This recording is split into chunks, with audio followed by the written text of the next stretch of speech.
So hello everyone again from my Renaissance and Reformation class. Today we're going to move into the 16th century, and I'm going to talk about the demographic, economic, political, agricultural changes that happened in the 16th century that again are part of our larger theme of why this 16th century deserves to be called early modern. Obviously, the exploration, discovery of the New World was one thing on the beginning, and then the Reformation is clearly another major world important event that kind of, at least for European history, denotes the early modern period different from medieval. The stuff in the middle is a little messier to get a hold of. In some ways, they're more important, these factors, I think, in pointing the way toward the future. But of course, we don't want to read history backwards, read into the things that happened in the past and say, oh, here's what led to the present. But in a sense, these are changes that are not all positive. They're not, certainly not for the good of everyone. And they are, in some respects, economically, certainly are a point toward the future and the way that the economy will go in the era of capitalism. We're not there yet, but some historians, Joyce Appleby, has used the word proto-capitalism, and I think that's a good term in general. But so what we're going to talk about is really the economic and demographic expansion of Europe in the 16th century, and of course talk about agriculture. You're wondering why I have this lovely little drawing next to me, but essentially, these are the real determinants of history. This is the much bigger picture that doesn't have to do with great people and enormous events. This has to do with the stuff on the ground, the vast majority of people. This has to do with the plague. It has to do with shit. It has to do with sex. It's all the really dirty stuff of history, which makes it, in some respects, a lot more interesting. And of course, a lot of what I'm going to talk about is really social history. How ordinary people live their daily lives, the sort of thing that has come in fashion in the latter part of the 20th century. So I'm going to be taking, in some respects, a very broad view. This is not here's what happened in this year in 1492 and whatever. This is much of the longue durée. If you remember where we started the course, we were talking a bit about historiography. This was the point after World War II when historians, especially in the French school of the Annales, began to look at instead of looking at the big events, they said what really affects most people is actually the larger social and economic movements that take place over a long period of time. The longue durée means the long period, basically. And they believe that how society changes over long periods is actually much more important. It affects people in a way that humanism, say, doesn't affect everyone, and the discovery of the New World doesn't, in the short term, affect everyone, and certainly not for a long time. So we're going to try and explain why the 16th century is different from the centuries preceding it, why it deserves to be called early modern, and much of what we're going to be talking about is really the material basis of existence. How people live, work, and die, and what their lives are really like. And it seems to me, and I think this is part of because of when I went through grad school and my training in the 80s by and large was really in the wake of this very important revisionist change in the historiography, especially in the 70s, that said, why aren't we including most people, women, underrepresented, marginalized people in the whole story? And I think to some extent they're right. The real triggers in moving history here are these other factors. And you can also understand why, where I eventually found my home as a food historian, that's all part of this whole bigger picture of what's called the longue durée, or the bigger social movements are what food history is part of. So I think what we'll see is, first of all, we're going to end up talking is a lot of these changes will explain the political changes. I'm going to try and make an explicit connection between these two. The need for bigger governments, for more extensive legal systems, for international agreements and trade, for efficient systems of taxing the populace. And of course, all that is connected to increased scale of wars. It's connected to the ability to explore the world and conquer other peoples on a massive scale. I mean, these factors are all intimately connected, which is why I'm going to try and do my best to talk about them all at once. And I think also, where capitalism really has its birth is in this century, and it's sort of important. Doesn't become a political theory until Adam Smith in 1776, but the roots of it are kind of here. The way of thinking is really begins in the 16th century, but the first thing we really have to discuss is demographics. I think demographics underlies almost everything we're going to talk about. Why really does the population grow in the 16th century? And that, of course, is counter to the trend that we saw in the preceding century. So let's just turn back the clock a little to remind us of what happened before. And I'm going to go into some of this feudalism again. I know that my drawing is a little, I hope you can see it. But if you will remember, in the wake of the plague in 1348-9, the whole demographic picture of Europe changed insofar as the population being cut by about a third, in some places even half. I know this is a frightening topic to be talking about in the current circumstances. And think back to Boccaccio also. It was really kind of weird, but the whole social isolation thing. But in any case, apart from the immediate dislocation of the bubonic plague and losing much of the population, the survivors did very well. They inherited land from their relatives, and in fact, legal scholars had a field day, kind of figuring out how to transfer property and real estate. And they also were in a better bargaining position because of the demand for labor.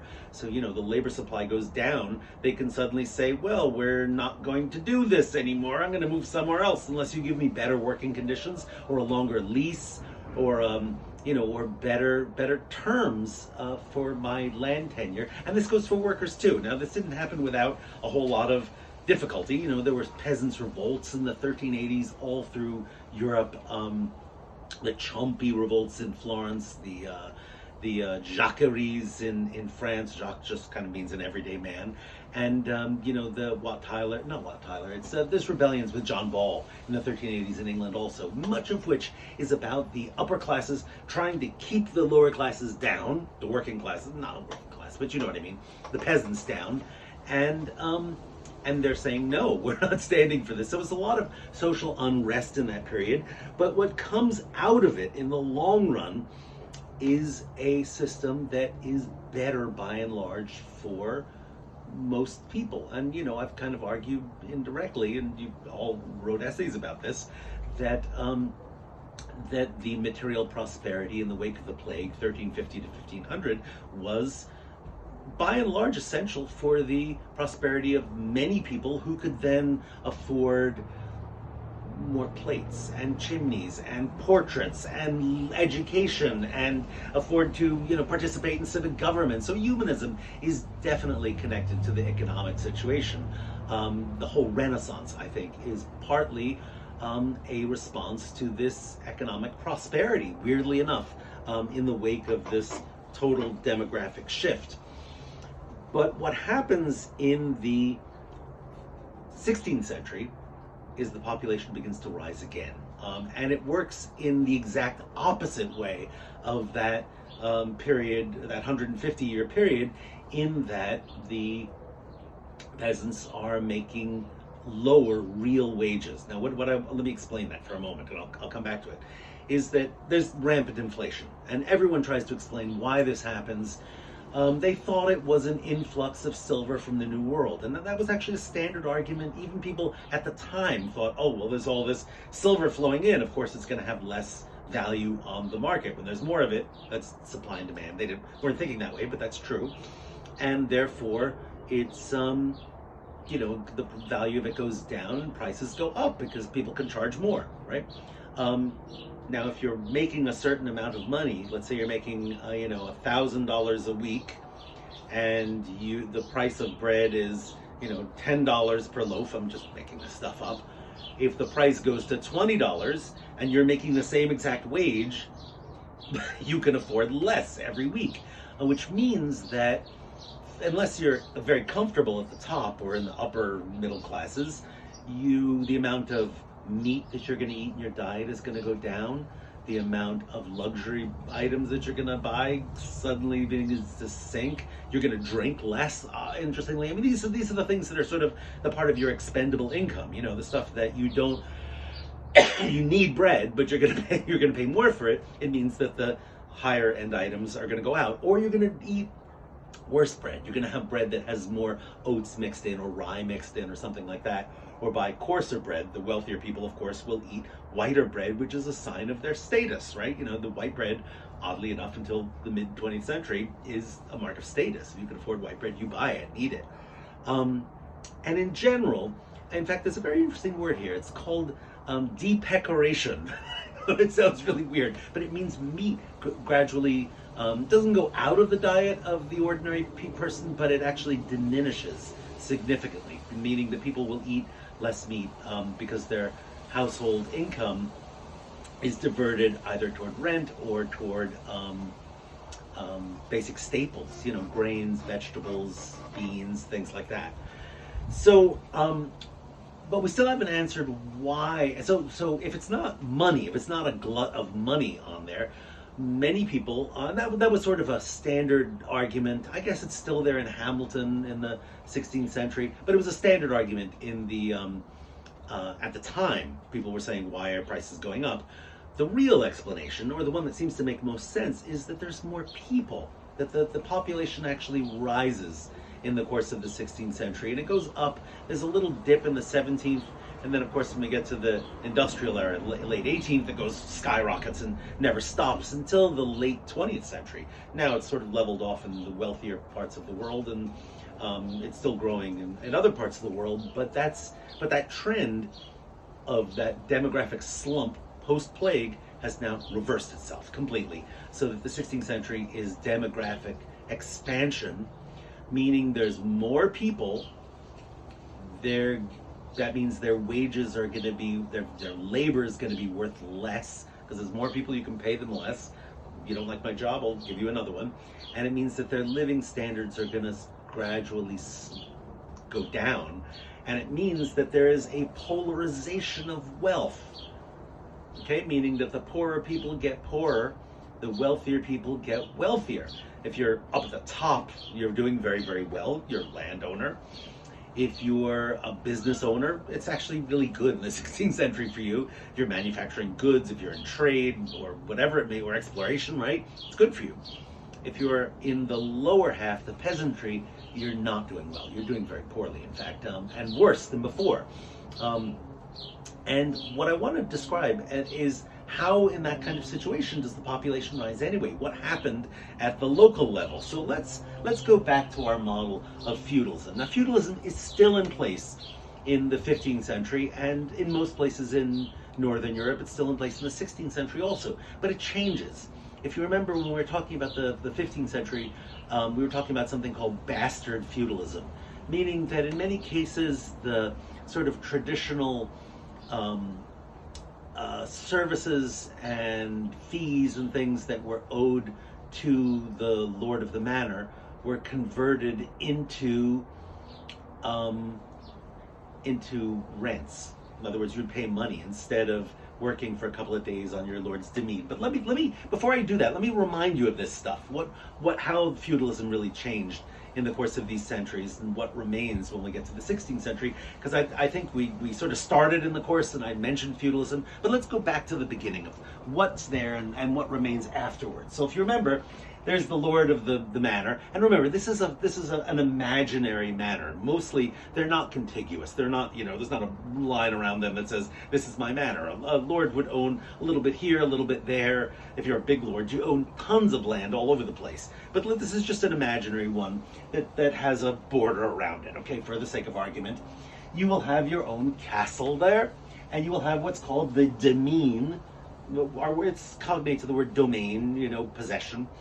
And that is the land that belongs to the Lord himself, that he can do what he wants with. Okay?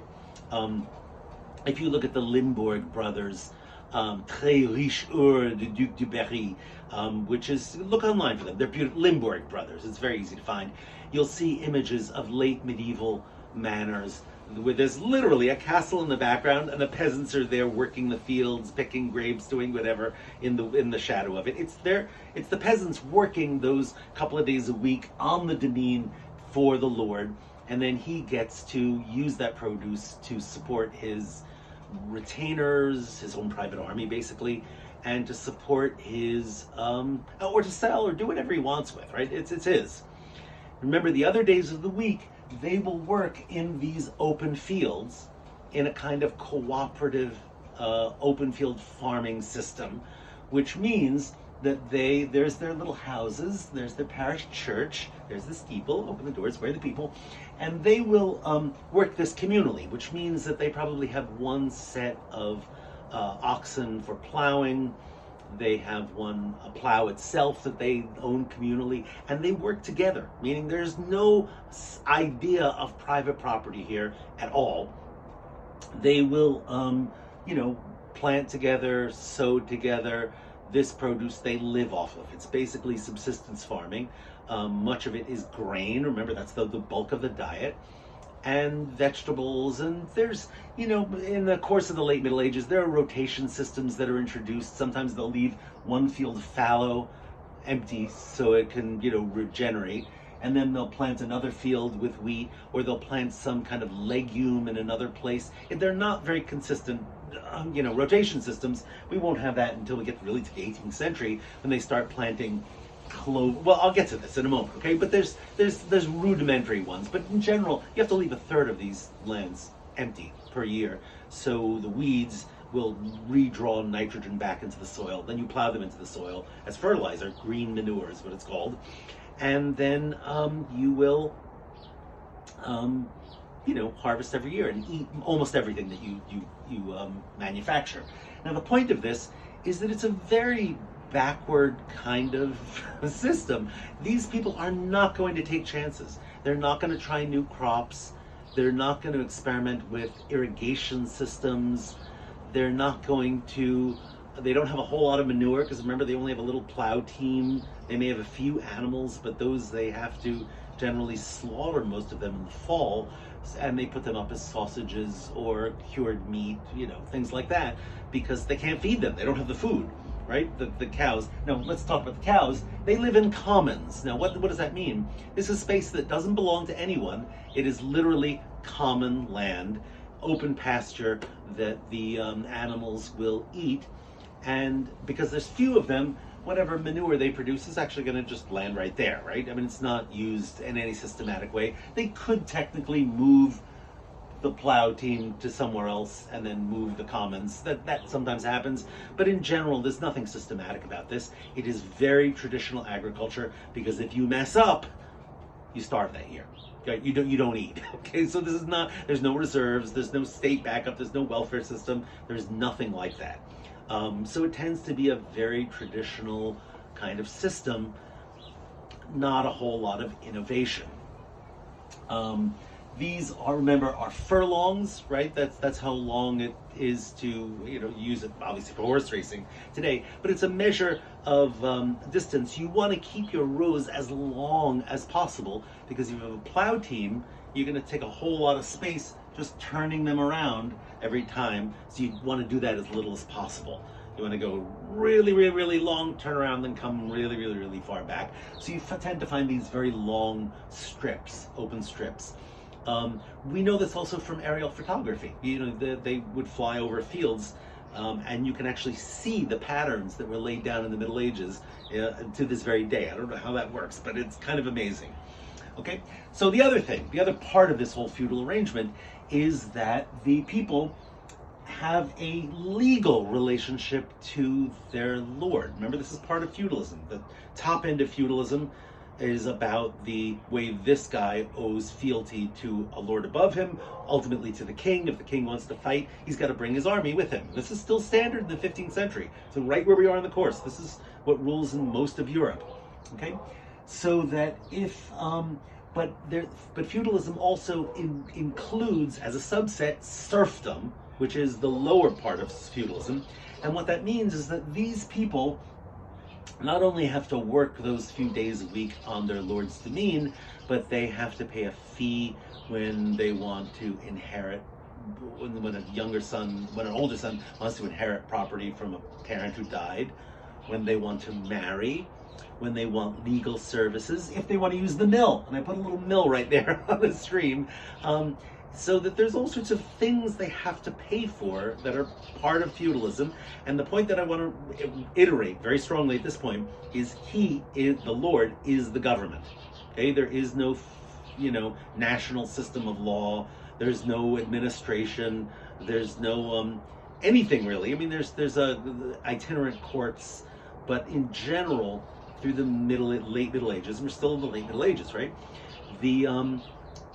He is the legal system. He has the right to administer justice to his tenants, and even to have them executed if he wants. He has the power of life and death over them, and the power to levy kind of taxes and fees for things. And remember, he also has rights that they don't have. I put a couple of little deer up in his private park. He's allowed to hunt. They are not. That's poaching. Remember, if they take an animal, it's these are the king's carrots. You watch Bugs Bunny. You'll get that reference. But in any case, and he's allowed to fish in the stream, and he's allowed to keep a dovecote, which is where you keep doves, and for sport. But the doves sometimes eat the seeds that the poor peasants have planted. So it's a very unequal relationship. What they get out of it traditionally was, of course, protection, right? He's got his army, he protects them from marauders. By the 15th century, it's not negligible, but it could happen. Remember, there's wars of the Roses and the 100 Years' War in France, but mostly that stuff is gone, okay? And the larger picture, the story that is part of the building of nation states, is that the power of the local feudal nobility is taken away and is divested into the crown, meaning that the king gets the legal jurisdiction, the rights of taxation, the power, really, the monopolization of violence. And let's talk about this for a moment. In the late Middle Ages, two local feudal lords wanted to fight against each other. That's perfectly okay. They're allowed to do that. I mean, it's not whether they're allowed or not. They do it because they want to, right? The king doesn't have much more power than they do to stop them. And in general, the pattern is that kings will take power from the feudal nobility and domesticate them. They go from being these warriors in one generation to being courtiers in another. And think of, Castiglione, we'll come back to him later, also in the 16th century, but the job of nobles changes from being military one to being a political one. They hang around at court and they entertain themselves, and then we'll see there's a cultural drift also that's really fascinating between high and low culture. We'll talk about Peter Burke and the separation of those two cultures in shortly. But it really starts here. And how this changes is a really fascinating part of the whole story. It happens because when that demographic shift occurs, it now dawns on the landowner that this is really efficient. If there's a whole lot more people and there's a demand for food and produce and fruit and things, why would I let these people do things in a backward way when I can exploit the land directly myself, get all the profit myself, and actually improve the land? So there are a whole slew of things that this guy can do as improvements. And I don't want you to think this suddenly happens in the 16th century. Some of them happen in the late Middle Ages. Some of them happen in the 17th century and in England first. Some don't even happen until the 18th. So again, the longue durée. But in general, what happens is we move from this open field farming system into a system which is called enclosure. Okay, what that means in the early 16th century is normally actually the Lord kicking these tenants off and saying, the demand for wool is so great that I'm going to put sheep on the land, and to hell with you people, sorry. Because you don't need you need one person to take care of sheep, one person and a dog. So the switch to pastoralism as opposed to agriculture is part of the whole thing, but it's also political, it's also social and economic, because when he has sheep, he's going to put a fence around this whole thing and say, this is no more commons. No, if you want a job, you can maybe stay in your little hamlet, but usually they're kicked off, and I'm going to sell this stuff on the open market for profit. The larger meaning of enclosure, though, and this takes place from here all the way through the 18th century, is what if I were to exploit this land directly myself and more efficiently, and do it in a way that I can cater to the needs of this growing population in the market, so that I'm not going to kick you off. I'm going to make you a tenant. I'm going to say, instead of these services, you don't have to work 3 days for me on my demesne at all anymore, but I'll give you a full-time job working this land, because it's actually mine. I can do what I want with it, but I will hire you and pay you wages instead, and you will pay me rent instead. It's a lot more messier than that in real practice, but I'm simplifying it just so you see the larger picture. Your rent in the previous century, if you got a decent rent and it was fixed for many years, if inflation happened, you're still paying the same rent. It's great for you. But if you're in this transitional period in the 16th century, you might have your rent raised every year, what's called rack renting, meaning that, and they attempt to pass laws to prevent this, because it's terrible for peasants if you're making a certain wage that's stable, and your landlord says, okay, now you're paying an extra $100 a month for rent. Now you're paying another $100 for. Eventually, you get to the point where you can't afford it. You leave, and that's fine for him. He can, find labor easily because there's booming population. So the general trend is that he's going to convert these open fields to privately managed land for a market. Meaning that this is not food for sustenance, for subsistence farming. It's food that's going to meet the demands of a bigger market and be farmed more intensively. So instead of the one communal little, plow and team, he's probably going to get horses. Horses are smarter, they're faster, they take a lot more energy though. You've got to feed the horses better. I mean, they can eat grass, but they do better on oats and things that are real fodder. More plows, more teams, more intensive agriculture, meaning that you're going to plant more per acre. You're not going to broadcast, and just say, oh, whatever comes up, comes up. You're going to have much more careful planting systems. You're going to irrigate more, and you're going to have more animals, so you actually have more manure. Manure is key to the whole thing. I know it sounds kind of strange, but systems of fertilizer, this is before, of course, the advent of chemical fertilizers, is largely animals. It's the manure that they produce, spreading it on the fields, amending the soil with clover. And I think the other thing is the rotation systems. Let me talk about legumes for just a brief moment. I have a deep fondness for them. I wrote a book on beans once, so I guess I know a little bit about it. But the point is that legumes are one of these strange things. I want you to imagine the roots of the beans going down into the soil. They have a bacterium on their roots called rhizobium. The rhizobium is a heme, meaning it looks like blood. It's actually what goes into your Impossible burgers to make them bleed. It comes out of beans. And they draw nitrogen. The rhizobium and the bean actually act as symbiotes. They live off of each other, basically, positively, but the rhizobium draws nitrogen from the atmosphere, and I can't tell you chemically how that happens, but they do it, and they fix it in the soil, meaning that when you plant one crop and it draws the nitrogen out, it's a good thing to plant another crop like clover or alfalfa or some kind of beam that's going to bring the nitrogen back into the soil, so that when you rotate it next year, that nitrogen's in the soil. So otherwise, the soil fertility goes down, down, down every year, and you get a lower, what's called a seed yield ratio. That means that for every seed I put in the ground, how many seeds do I get on the plant afterwards? Do I have 1 to 10? Okay.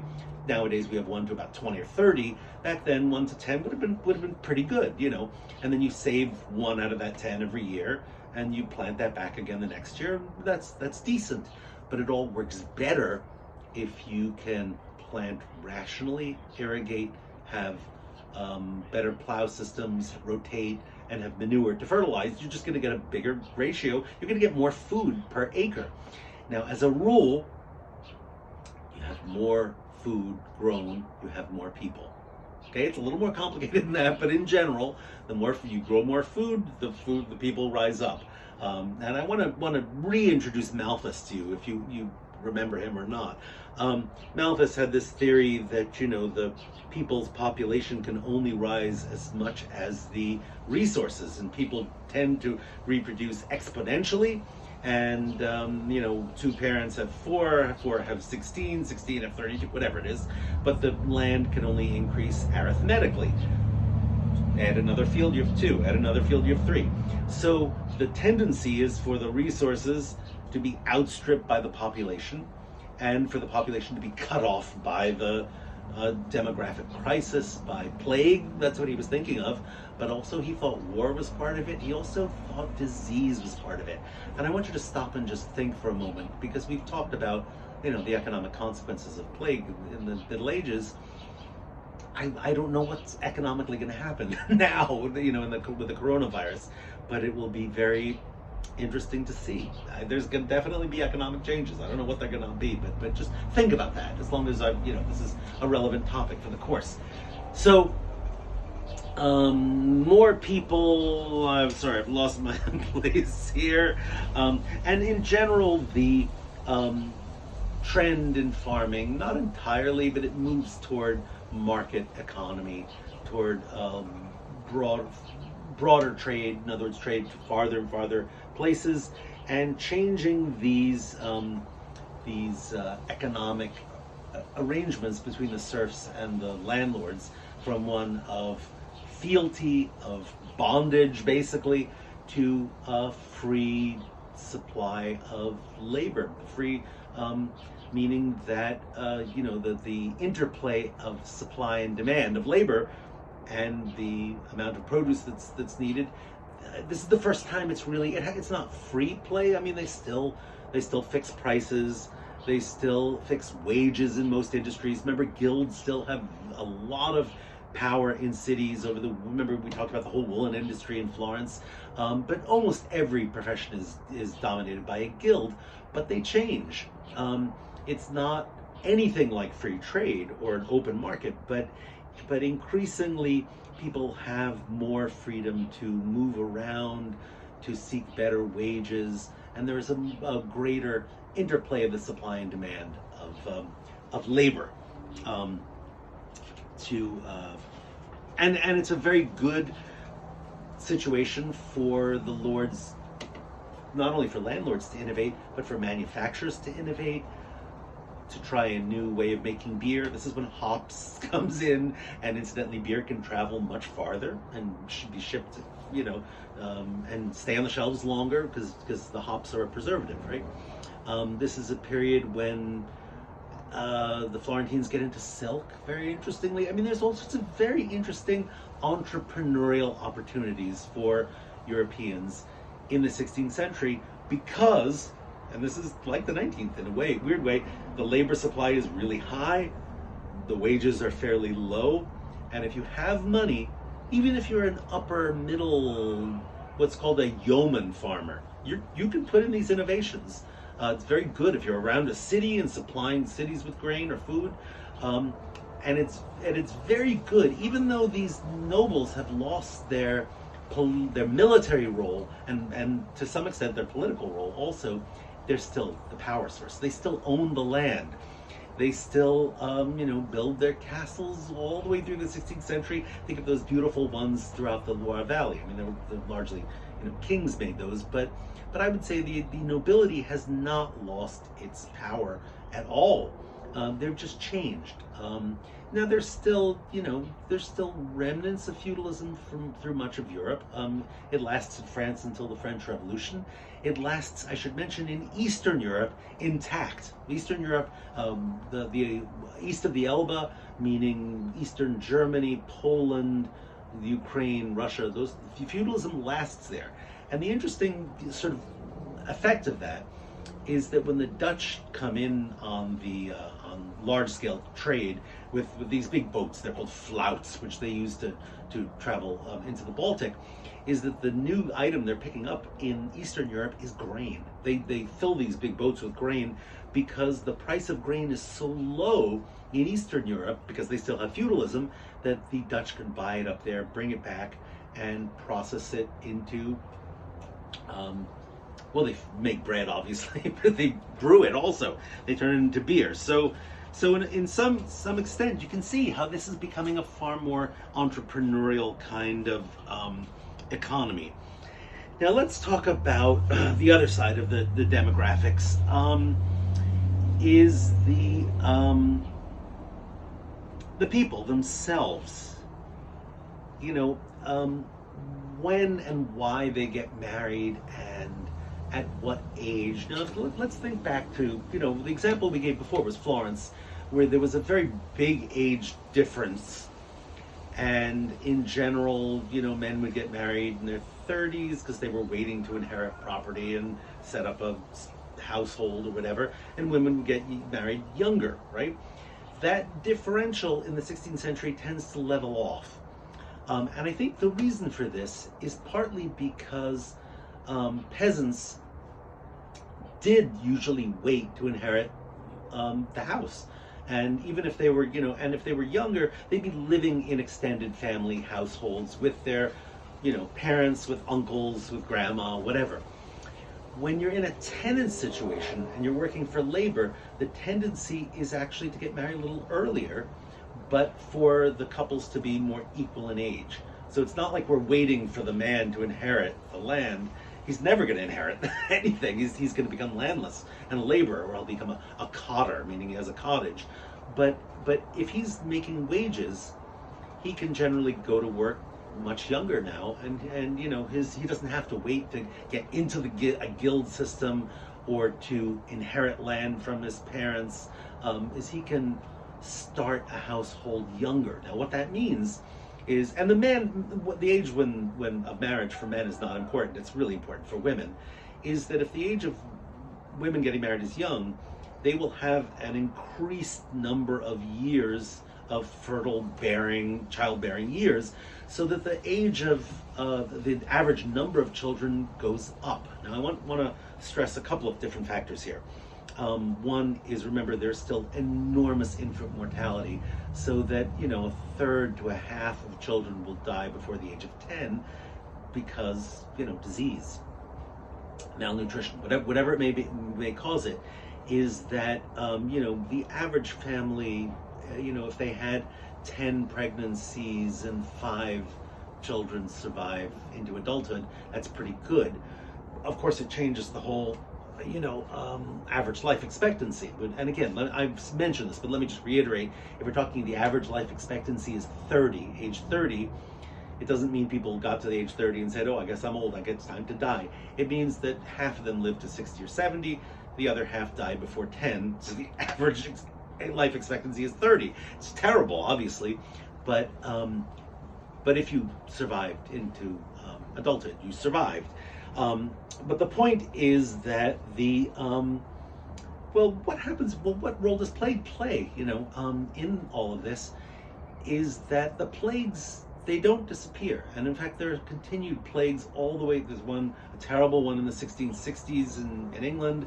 The last plague is 1725 in Marseille, the last major plague, and it's not that people understood quarantines or medicine or anything any better. I think what happened is the surviving population had a certain amount of immunity that they passed on to their descendants, and that when plagues hit, they tend to be in peripheral regions that hadn't had plague before. Poland is a good example.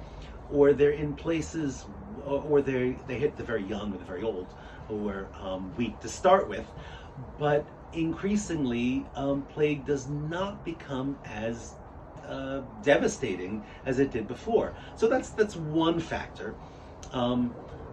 Younger age of marriage, larger families, fewer subsistence crises. Now, we're not over them completely. There's still famines, terrible famines in the 1590s, but in general, the trend is toward, because of this capital-oriented entrepreneurial agricultural system, the trend is toward more regular food supply. It's not like in subsistence agriculture on the farm, where if you miss out 1 year and you starve, then women experience amenorrhea, they stop being able to reproduce, they stop producing milk, their children die. A whole reproductive cycle will be ruined by regular famines. The famines become less regular. They don't happen every decade. They will happen every 30 years. They still do happen, definitely, and they're going to hit this guy. If there's a flood or a drought or something, some natural disaster, it's going to hit every farmer, not just peasants. But the peasants are more susceptible because they don't have the surpluses. They don't have the resources to make it through those bad periods. So in general, and again, this is longue durée, very long trend, is that the subsistence crises, famine, starvation, immature death, amenorrhea, whatever, becomes less frequent. The population keeps going up and up. More childbearing years. There's no advances in medicine, at all. There's no greater understanding of hygiene. That plays absolutely no role. But if we're trying to really understand why the demographic explosion happens in the 16th century, I think we have to look at the food supply. It just gets more predictable, and the fact that the survivors pass on their immunity. There's another theory, is that the black rats disappear, and I'm not sure whether it's Norvegicus or it's another species of rat. A brown rat comes in and kills all the earlier rats. I don't know whether that's true or not, but it is plausible. The reason I don't quite understand this theory is because plague can be carried by any rodent. It can be carried by people too, obviously. There's plague in the squirrels who live in the Sierras have plague. So I don't know quite, but I guess the squirrels don't stay very close to people. The rats do. And for some reason, this bigger brown rat comes in and knocks out the black ones, who I don't know whether that makes sense at all. But the other thing to mention here is that just as farming expands, people start to move onto marginal land. They start to move up hillsides and plant grapes. They tend to, in the Netherlands, it means reclaiming more land from the sea, those polders. When you think of Dutch windmills, the windmills do grind grain, of course, but they're largely for pumping out water. So I want you to think, of absolute utter flatness of land, and 2 feet of water for 20 miles in every direction. It would be kind of like what the Central Valley is like if we didn't have dams everywhere. Well, that's what they do. They build these dikes, they pump the water out continuously, and then they can farm it. So expansion of that kind is central to what happens in the 16th century. And, and it means greater productivity. I mean, what happens to the Netherlands is they, think of the dairying industry there, the Gouda and Edam. Think of the flour markets in Alkmaar. Think of, real economic expansion. I'll talk about politically why the Dutch, what happens to them, why they emerge and actually supersede the southern part of the Netherlands. Has to do with war, but we'll come to that when we get to the later part of the course. But I think what I want to talk about, I think I've gotten to all this stuff: enclosures, landlords, industries. I mentioned much of this stuff. let's move on to the political situation, and I'm just going to introduce this here. We'll come to it more fully when we get to Machiavelli, surprisingly enough. So I've been talking about growth of nation states. Okay, so if the power was being taken from these feudal lords and moving into the crown, who was doing this and why? Let's kind of just begin this discussion here, and I'll pick it up next time. Well, the people we're talking about, we've already discussed. They are England, France, and what will become Spain very shortly. In England, it's Henry VII. In France, it's largely Louis XII. In Spain, in Aragon to start, and then in Spain, it's Ferdinand and Isabella. And in general, what they do is they begin to take rights away from nobles, meaning the legal rights to hold their own courts. They start to have national courts, meaning that, and these will be itinerant judges. You know, the king will actually have his own court in the center, in the capital. Largely, they actually do have capitals now, which is unusual. And they will have these itinerant judges, assizes is what they're called in England, who will make the rounds in a county and offer royal justice. And usually, this justice is very cheap and efficient and quick. In England, it's a couple of different courts, but it's the King's Court, King's Bench. It's Star Chambers, the one that people really think of in England, which means that, I know this sounds really strange to you, but I guess in the United States, we have lots of rival jurisdictions in our legal system. We have federal courts, we have state and local courts. Here, it's much the same. In the late Middle Ages, they would have feudal courts. They'd have church court, you know, the canon law for clergymen. They would have royal courts also, and royal justice. You could pick and choose which one you wanted to go to. So the crown says, oh, as a way to make money, I'm going to lower the costs of these, and I'm going to make it much quicker and more efficient, so you don't spend tons of time in legal fees waiting around in courts. So people flock to the royal courts because it's just more cheaper for them in the long run. And this happens in all three countries, so that feudal courts more or less disappear. Their rights are taken away. The right to bear arms and have private armies is taken away. Let me talk about this. It's called the monopolization of violence, meaning that this is Norbert Elias, an idea that has to do with changing shape of society and move to a court culture. But what he was ultimately arguing was that if you want to fight now, you have to do it for the king.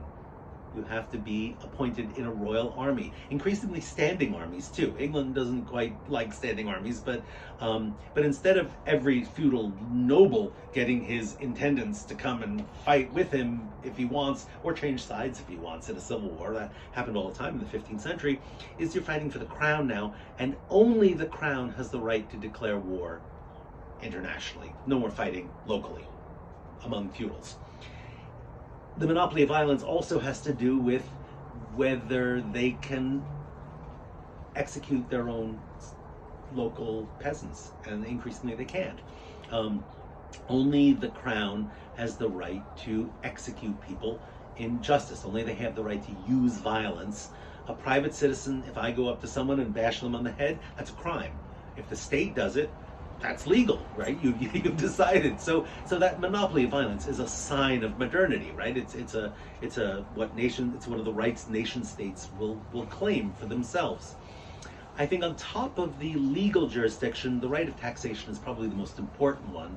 Is that before you'd pay tax to the church, you'd pay your feudal dues, you'd pay very little gets to the crown itself. The crown subsumes all of this stuff. The right to appoint the local vicars goes to a national church in England, for example, where it goes to what's called sort of the rights of the French people to appoint their own churchmen.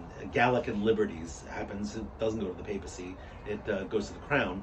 And you could argue in Spain also, the king, for example, takes over all those military orders that were founded in the wake of the Crusades, Alcantara and the Order of Santiago. The king becomes the head of all those orders and appoints the people himself. So in a weird way, not just the legal jurisdiction, but the right to tax gets subsumed by the state. And of course, that goes into military functions, right? He's lost his power to have a private army. The king now controls all the military and takes money. And you can see why there's this incentive to go exploring and found colonies and have new subjects to tax them and to fight war. And from now on, the economic policy of states will be, how do I get more and more money in my coffer so I can fight wars that I want?